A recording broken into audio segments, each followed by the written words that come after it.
이른 새벽 회색빛 골목 끝에서 종이 문짝이 살짝 흔들렸습니다. 바람이 스며들며 부엌의 냄비 뚜껑이 달그락거렸죠. 정분 할머니는 작은 등을 켜고 천천히 일어났습니다. 몸을 구부려 발밑에 슬리퍼를 찾는 손끝이 미세하게 떨렸습니다. 오늘은 무 하나 사야겠네.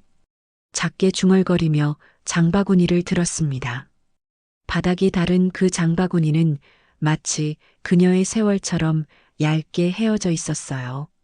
시장에 도착하자 좌판 위에 놓인 채소들이 물기를 머금은 채 반짝이고 있었습니다. 상인들의 목소리가 쏟아졌죠. 할머니, 무 싸요.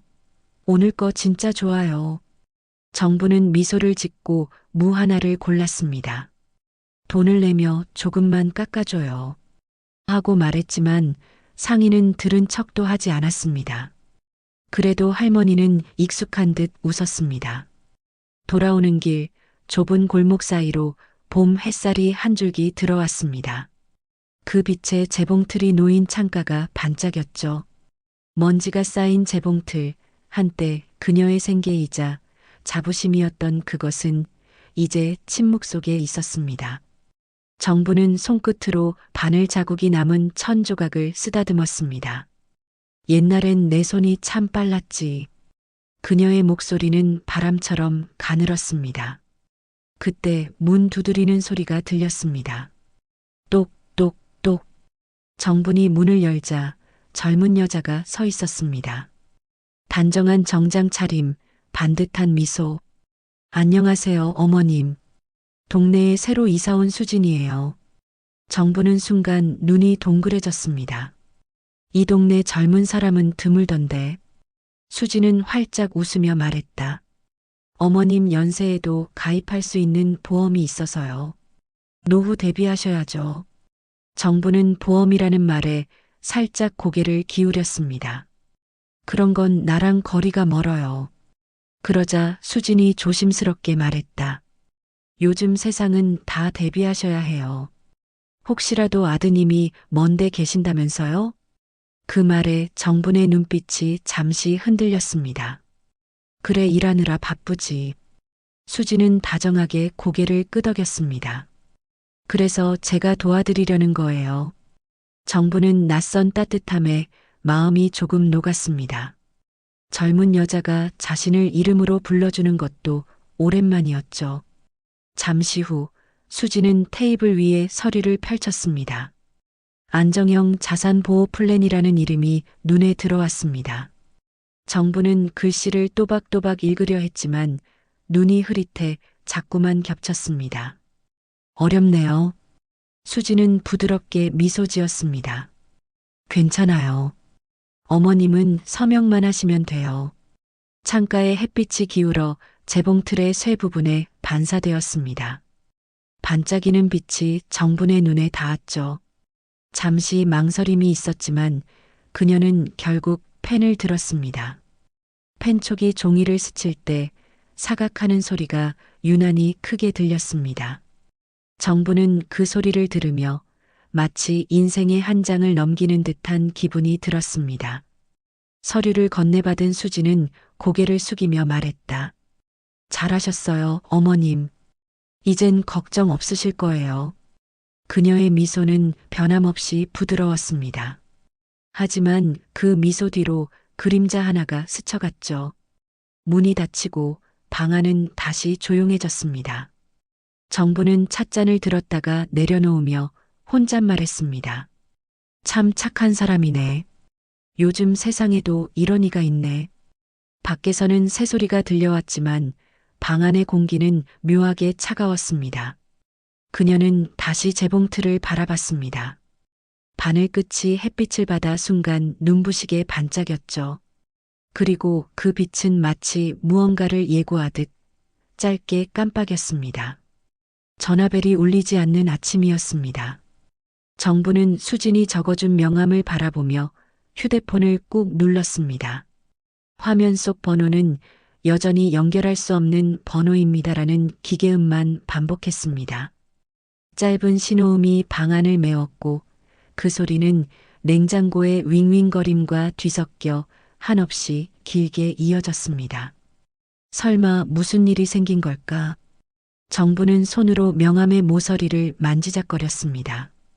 그 손끝이 조금씩 젖어갔습니다. 은행 창구 앞에 선 그녀의 얼굴은 잿빛이었습니다. 직원이 모니터를 보며 말했다. 출금이 전부 완료되었네요. 다른 분이 대신 이체한 기록이 있습니다. 순간 정분의 손에서 지갑이 떨어졌습니다. 쾅 하고 바닥을 울리는 소리에 주변 사람들이 돌아봤습니다. 그녀는 아무 말도 하지 못했습니다. 숨이 턱 막히고 귀 안쪽이 울렸습니다. 집으로 돌아오는 길, 비가 부슬부슬 내리기 시작했습니다. 정부는 우산을 꺼낼 힘조차 없어 그대로 걸었습니다. 흙탕물이 튀며 발등을 덮었고 코끝에서 빗물이 떨어졌습니다. 내가 그렇게 어리석었나 그녀는 조용히 중얼거렸습니다. 방 안으로 들어서자 공기는 싸늘했습니다. 찻잔 위에 물방울이 굳은 듯 움직이지 않았습니다. 재봉틀 위에는 수년 전 만들다 만 천 조각이 그대로 놓여 있었습니다. 정부는 의자에 앉아 천을 바라보다 고개를 숙였습니다. 눈물 한 방울이 천 위에 떨어져 어두운 점을 남겼습니다. 이웃 은옥이 문을 두드리며 목소리를 높였습니다. 정분 씨, 요즘 왜 안 보여요? 문 안에서는 아무 대답도 들리지 않았습니다. 은옥은 문틈으로 한숨을 쉬며 돌아섰습니다. 밤이 깊어가자 집안의 시계 초침 소리가 점점 커졌습니다. 틱탁, 틱탁. 정부는 바닥에 앉아 사진 한 장을 꺼냈습니다. 젊은 시절의 아들과 자신이 웃고 있는 사진이었습니다. 그때만 해도 세상은 단순하고 따뜻했죠. 돈보다 믿음이 더 아픈 거구나. 그녀는 천천히 말하고 고개를 떨궜습니다. 창문 밖 가로등 불빛이 방 안으로 스며들며 바닥의 그림자가 흔들렸습니다. 그림자 속에서 재봉틀의 윤곽이 서서히 떠올랐습니다. 그것은 여전히 침묵한 채 그녀를 바라보고 있었습니다. 비가 멎은 새벽 공기는 축축하고 차가웠습니다. 정부는 한동안 창문을 열지도 않았습니다. 벽시계의 초침이 틱, 탁 울릴 때마다 집안의 정적이 더 깊어졌습니다. 차가운 공기 속에 묵은 먼지 냄새가 배어 있었고 그녀는 꼿꼿이 앉아 재봉틀을 바라보았습니다. 이제 진짜 끝인가? 그녀는 낮게 중얼거렸습니다. 그 말이 공중에 맴돌다 천천히 사라졌습니다. 식탁 위엔 며칠째 식지 않은 국이 그대로 놓여 있었습니다. 위에 기름막이 얇게 떠 있었죠. 정부는 숟가락을 들었다 내려놓았습니다. 먹을 힘도 의욕도 없었습니다. 텔레비전에서는 뉴스 앵커가 보이스피싱 피해 급증을 전하고 있었지만 그녀는 볼륨을 줄인 채 화면을 멍하니 바라봤습니다. 비닐에 쌓여 있던 옛 앨범을 꺼내자 사진 한 장이 바닥에 떨어졌습니다. 젊은 시절의 정분이 환하게 웃고 있었습니다. 옆에는 교복 입은 아들이 있었습니다. 그 사진을 바라보던 그녀의 입가가 조금 일그러졌습니다. 그땐 내가 뭐라도 해낼 수 있었는데. 그녀는 사진을 품에 안고 조용히 눈을 감았습니다. 그때 문 밖에서 똑똑 두드리는 소리가 들렸습니다. 정분 씨? 나야, 은옥이. 이웃의 목소리가 들려왔지만 정부는 대답하지 않았습니다. 대신 숨을 고르고 이불을 덮었습니다. 발밑에서 삐걱거리는 마루 소리가 들렸고 그것이 유일한 반응이었습니다. 잠시 후 문 밖에 발자국이 멀어졌습니다. 그리고 다시 고요. 정부는 그제야 천천히 몸을 일으켜 방 한가운데로 걸어갔습니다. 빛이 새어 들어오지 않는 창가에 오래된 재봉틀이 있었습니다. 먼지가 덮인 바늘, 녹이 쓴 바퀴, 끊어진 실한 가닥. 그녀는 손끝으로 그것을 만졌습니다. 너도 나처럼 멈췄구나. 손바닥 위에서 미세한 금속의 냉기가 느껴졌습니다. 그녀는 서랍을 열어보았습니다. 낡은 천 조각, 오래된 실타래, 그리고 누렇게 바랜 수첩이 있었습니다. 수첩을 펼치자 젊은 시절의 메모가 눈에 들어왔습니다. 정분 맞춤 수선, 단골 32명. 그녀의 눈동자가 미세하게 흔들렸습니다. 재봉틀 옆에 놓인 낡은 거울 속에는 주름진 얼굴이 무표정하게 비쳤습니다. 하지만 그 안에는 미약한 생기가 피어나는 듯 했습니다. 정부는 입술을 달싹이며 속삭였습니다. 내 손이 아직 움직일까? 그녀는 천천히 의자에 앉았습니다. 발판에 발을 얹자 삐걱 소리가 낮게 울렸습니다. 순간 먼지가 공중에 흩날리며 햇빛에 반사되었습니다. 작은 입자들이 반짝이며 춤을 추듯 떠다녔습니다. 그 빛을 바라보던 정분의 눈가가 살짝 젖었습니다. 그리고 아주 작은 소리가 났습니다. 찰칵. 그녀의 손이 무심코 바늘을 돌린 것이었습니다. 그 순간 멈춰있던 시간의 틈에서 무언가가 깨어나는 듯 했습니다. 아침 햇살이 희미하게 비쳤습니다. 유리창 위의 먼지들이 반짝이며 금빛으로 부서졌습니다. 정부는 재봉틀 앞에 앉아 있었습니다. 손끝은 여전히 서툴렀고 발판은 삐걱거리며 낯선 소리를 냈습니다. 그래도 그녀는 멈추지 않았습니다. 바늘이 천을 찌를 때마다 칙 마이너스 칙 하는 소리가 방안을 메웠습니다.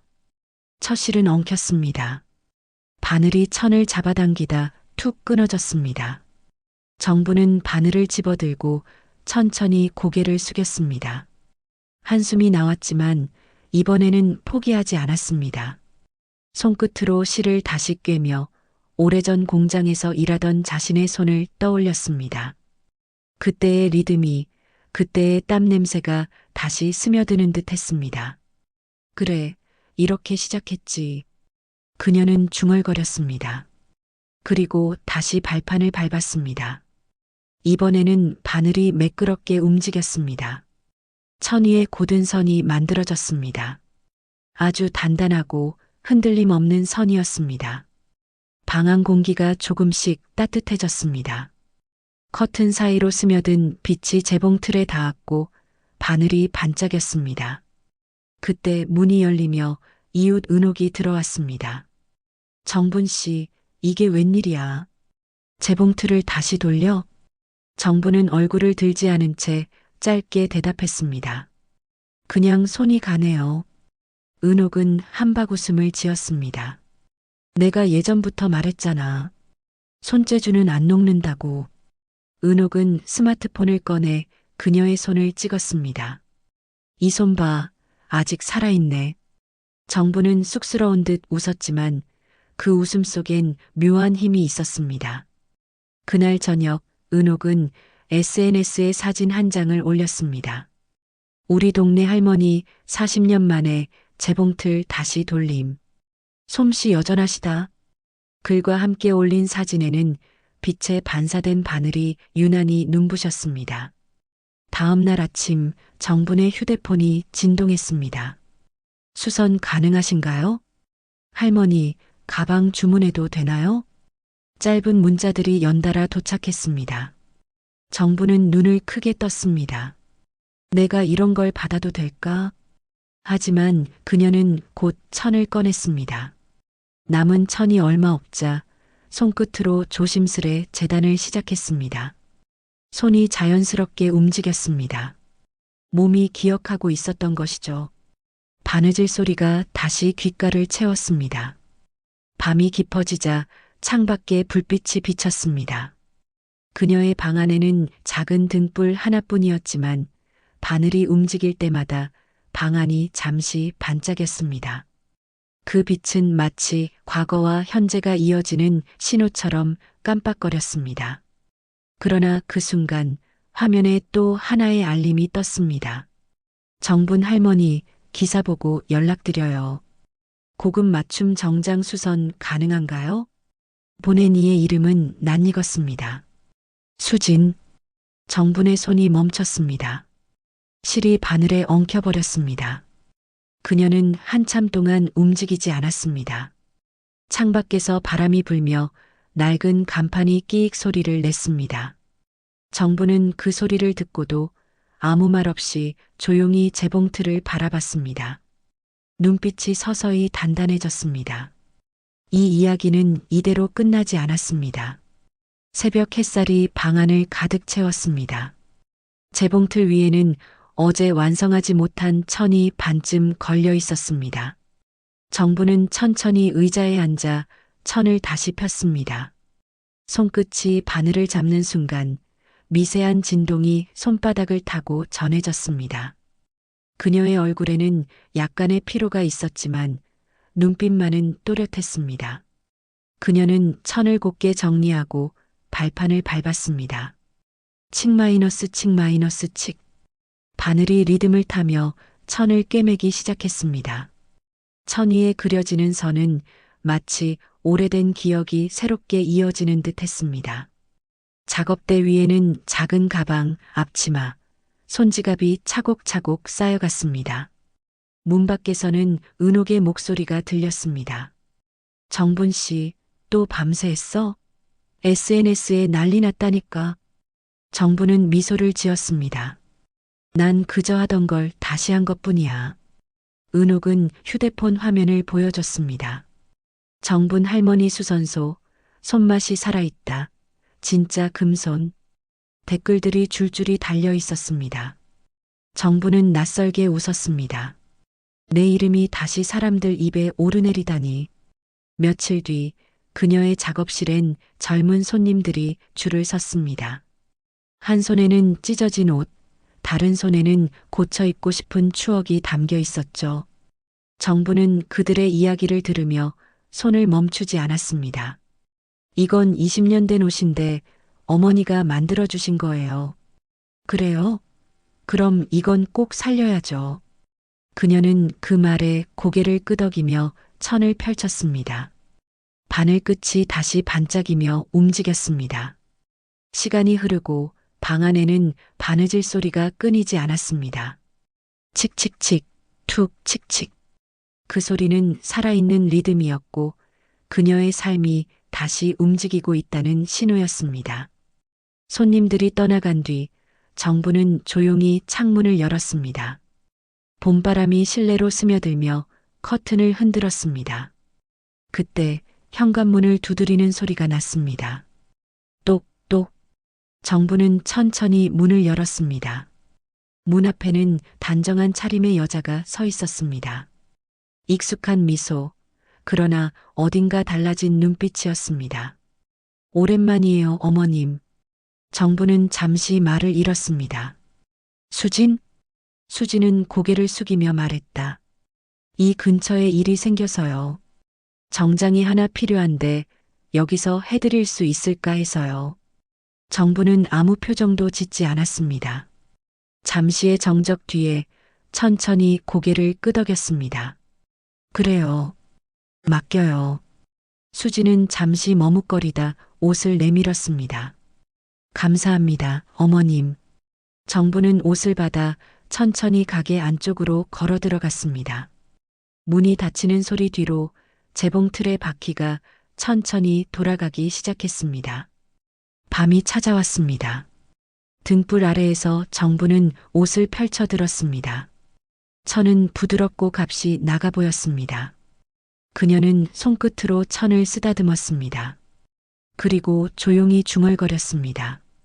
이 천은 쉽게 찢기지 않겠네. 그녀는 바늘을 들었습니다. 칙 마이너스 칙. 바늘이 천을 뚫을 때마다 작은 불빛이 번쩍였습니다. 그녀의 눈빛은 더 이상 흔들리지 않았습니다. 밤은 깊었습니다. 바느질방의 등불 하나만이 깜빡이며 그녀의 손을 비추고 있었습니다. 정부는 수진이 맡기고 간 정장을 펼쳤습니다. 손끝으로 천을 쓰다듬자 실크의 결이 미세하게 흔들렸습니다. 조용히 숨을 들이마신 그녀는 바늘을 들었습니다. 칙칙. 바늘이 천을 통과하는 소리가 규칙적으로 이어졌습니다. 그녀의 손놀림은 부드러웠고 한 땀 한 땀이 섬세하게 맞물렸습니다. 그동안 쌓인 분노와 슬픔이 실 속에 스며드는 듯 했습니다. 정부는 재봉틀을 멈추고 주머니 안쪽을 바라보았습니다. 그리고 천천히 자수를 놓기 시작했습니다. 당신이 훔친 돈보다 내 손이 더 귀하다. 그녀는 실한올 한 올을 눌러 꿰매며 눈을 떼지 않았습니다. 눈동자는 흔들리지 않았고 입술은 굳게 다물려 있었습니다. 새벽 2시, 바깥에서는 개 짖는 소리가 잠시 스쳤습니다. 그 외엔 세상이 고요했습니다. 정부는 완성된 정장을 조심스레 접어 올려놓았습니다. 손끝이 떨리지 않았습니다.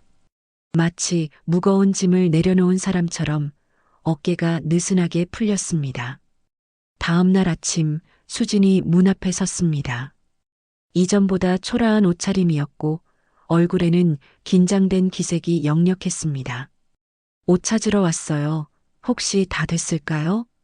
정부는 고개를 끄덕이며 상자를 내밀었습니다. 손볼때가 많았지만 이제 완벽해요. 짧은 대답 뒤 그녀는 수진을 똑바로 바라보았습니다. 눈빛은 따뜻하지도 차갑지도 않았습니다.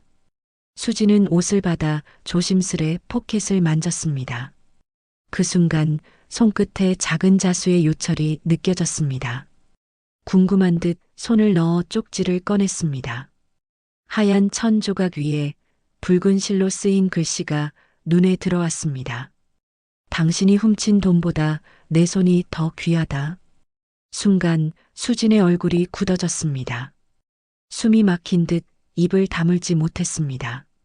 정부는 그 모습을 조용히 바라보았습니다. 말없이 그러나 뚜렷하게 방 안의 공기가 무겁게 내려앉았고 시계의 초침 소리마저 멎은 듯 했습니다. 수지는 손에 든 옷을 꼭 쥐며 고개를 숙였습니다. 어머님, 저 죄송해요. 그녀의 목소리는 거의 들리지 않을 정도로 작았습니다. 정부는 대답하지 않았습니다. 대신 고개를 천천히 숙였습니다. 옷 잘 어울릴 거예요. 그녀의 목소리는 낮고 단단했습니다. 수지는 한 발짝 뒤로 물러나 문 밖으로 나갔습니다. 그 뒤로 바람이 불며 문고리를 흔들었습니다. 끼익하고 금속이 스치는 소리가 방 안을 울렸습니다. 정부는 창문을 향해 걸었습니다. 커튼 사이로 빛이 들어왔습니다. 그 빛이 그녀의 얼굴에 닿자 눈가에 눈물이 맺혔습니다. 그러나 그것은 슬픔의 눈물이 아니었습니다. 그녀는 조용히 웃었습니다. 재봉틀 위에 남은 붉은 실이 흔들렸습니다. 마치 복수의 마지막 한 올이 아직도 공중에 매달려 있는 듯 했습니다. 며칠이 흘렀습니다. 바느질 방의 공기는 달라져 있었습니다. 창문을 스치는 바람이 부드러웠고 햇살은 유리창을 타고 들어와 바닥을 노랗게 물들였습니다. 재봉틀 위에는 아직 풀리지 않은 붉은 실한 올이 걸려 있었습니다. 정부는 천천히 그 실을 정리하며 깊은 숨을 내쉬었습니다. 그때 낯선 벨소리가 방 안의 고요를 깼습니다. 딩동. 문 앞에는 경찰 제복을 입은 남자가 서 있었습니다. 정분 김 선생님 되시죠? 정부는 놀란 눈빛으로 고개를 끄덕였습니다. 사기 사건 피해 신고하셨죠? 그 용의자가 자수했습니다. 그녀의 손에서 바늘이 떨어졌습니다. 챙?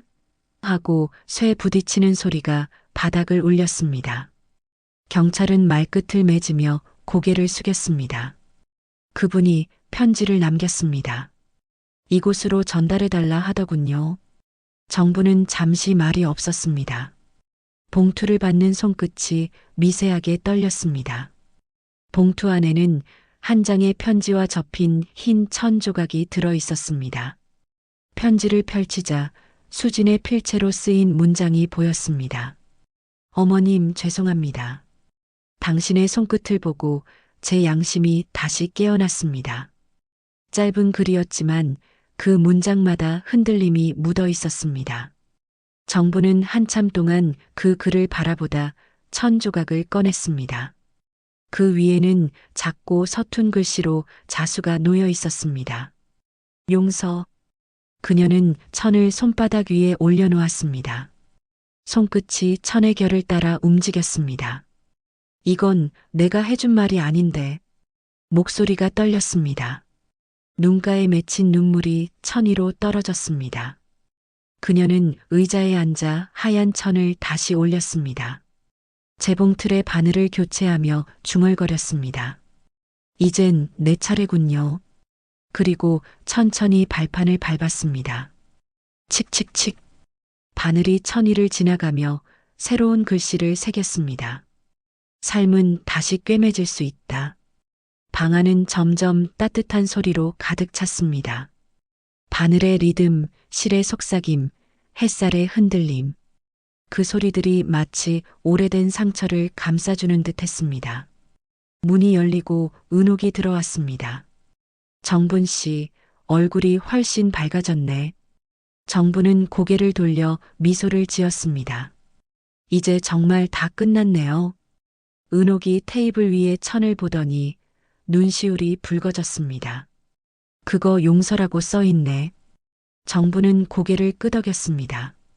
그래요. 그 애도 나도 다 잘못을 꿰맨 거죠. 햇살이 점점 밝아졌습니다. 붉은 실이 바람에 살짝 흔들렸습니다. 재봉틀의 바늘은 여전히 일정한 리듬으로 움직였습니다. 그리고 그 리듬은 이제 더 이상 복수의 소리가 아니었습니다. 그것은 치유의 소리였습니다. 며칠 뒤 골목 어귀에 작은 간판이 걸렸습니다. 정분 바느질방 인생은 다시 꿰매면 된다. 하얀 나무판에 붉은 글씨가 정갈하게 새겨져 있었습니다. 바람이 불 때마다 간판이 딸랑 딸랑 소리를 냈습니다. 그 소리는 마치 오래된 음악 상자의 멜로디처럼 부드럽고 따뜻했습니다. 아침 햇살이 유리창을 통해 들어오자 재봉틀 위에 천이 반짝이며 빛났습니다. 정부는 앞치마를 두르고 의자에 앉았습니다. 실을 매만지며 이제는 바늘이 손끝에서 흔들리지 않았습니다. 문을 열고 들어온 아들이 밝은 표정으로 인사했습니다. 엄마, 간판 진짜 예쁘다. 정부는 웃으며 고개를 끄덕였습니다. 내가 달아주니까 더 반짝이는 거야. 가게 한쪽에는 손님들이 맡긴 옷들이 정성스레 걸려 있었습니다. 오래된 코트, 해진 가방, 헤어진 아이 옷. 그 하나하나에는 사연이 담겨 있었습니다. 정부는 천을 펼치며 작은 목소리로 중얼거렸습니다. 이건 80살 할머니가 손녀에게 물려줄 옷이래요. 이건 딸이 엄마 결혼식 드레스를 다시 입고 싶다더군. 그녀는 손으로 천을 눌러다리며 미소를 지었습니다. 창문 밖에서는 아이들이 뛰놀며 웃고 있었습니다. 그 소리가 바느질 소리와 어우러져 방 안을 채웠습니다. 칙칙칙, 깔깔, 칙칙칙. 그 리듬은 따뜻했고 평화로웠습니다. 정부는 잠시 바늘을 멈추고 창밖을 바라봤습니다. 햇살이 간판에 닿아 붉은 글씨가 선명하게 빛났습니다. 그녀는 고요히 속삭였습니다. 이제 정말 괜찮아요. 그녀의 시선이 재봉틀 위에 멈췄습니다. 그곳에는 수진이 남기고 간 용서의 천 조각이 놓여 있었습니다. 그녀는 그 천을 살짝 접어가게 한쪽 벽에 걸었습니다. 빛을 받은 하얀 천이 부드럽게 흔들렸습니다. 점심 무렵 은옥이 국을 들고 들어왔습니다. 정분 씨, 오늘 손님 많지? 정부는 웃으며 대답했습니다. 덕분에 바빠요. 이젠 쉬는 날이 없네. 그래도 그게 행복한 일이지. 둘은 서로 눈을 마주보며 웃었습니다. 그때 문이 열리고 젊은 부부가 들어왔습니다. 안녕하세요. 여기 정분 바느질방 맞죠? 네, 그래요. 고칠 옷이 있으신가요? 남편이 대답했습니다. 이 옷 어머니가 만들어주신 건데 다시 입고 싶어요. 정부는 그 말에 살짝 미소 지으며 옷을 받았습니다. 그럼요. 다시 꿰매드릴게요. 아직 충분히 입을 수 있어요. 그녀는 재봉틀 앞에 앉았습니다. 발판을 밟자 바늘이 천천히 움직였습니다. 칙칙칙. 그 소리는 인생이 다시 이어지는 소리였습니다. 햇살이 그녀의 얼굴을 감싸며 부드럽게 빛났습니다. 카메라가 멀어지며 간판을 비췄습니다. 인생은 다시 꿰매면 된다. 바람이 불고 간판이 살짝 흔들렸습니다. 그 아래에서 정부는 조용히 바느질을 이어가고 있었습니다. 그녀의 손끝은 여전히 단단하고 따뜻했습니다. 이야기는 끝났지만 여운은 남습니다. 다음 시간 마음의 창가에서 또 다른 인생 이야기를 들려드리겠습니다. 구독으로 따뜻한 인연을 이어가 주세요.